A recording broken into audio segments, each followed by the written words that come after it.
ಜೀವನದಲ್ಲಿ ಹೊಸ ಹೊಸ ಅನುಭವಗಳು ಪ್ರತಿದಿನವೂ ಕೂಡ ಉಂಟಾಗ್ತಾ ಇರ್ತದೆ. ಅದೇ ಥರದಲ್ಲಿ ಪರಶಿವನ ಕೈಯಲ್ಲಿ ಢಮರು ಹೇಳ್ತಕ್ಕಂಥದ್ದು ನೀವು ನೋಡಿರಬಹುದು, ಕೇಳಿರಬಹುದು.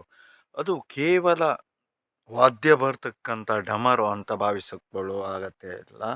ಅದು ಅದ್ಭುತವಾದಂತಹ ಶಕ್ತಿ ಉಳ್ಳಂಥ ಢಮರು ಆಗಿರ್ತಕ್ಕಂತಹದ್ದು. ಇದು ಕೂಡ ಸಾಧಾರಣ ಎಲ್ಲರಿಗೂ ಕೂಡ ತಿಳಿದಿರಬಹುದು. ಈ ಢಮರುವಿಂದಾಗಿ ಒಂದಿಷ್ಟು ಮಂತ್ರಗಳು ಹೇಳ್ತಕ್ಕಂಥದ್ದು ಹೊರಗಡೆ ಬರ್ತದೆ. ಶಿವನ ಢಮರುವಿನಿಂದ ಒಂದಿಷ್ಟು ಮಂತ್ರ ಹೇಳ್ತಕ್ಕಂಥದ್ದು ಹೊರಗಡೆ ಬರ್ತದೆ. ಅದು ಎಷ್ಟು ಶಿವನ ಢಮರುವಿಂದ ಬಂದಿರತಕ್ಕಂಥ ಮಂತ್ರಗಳು ಸಂಖ್ಯೆ ಎಷ್ಟು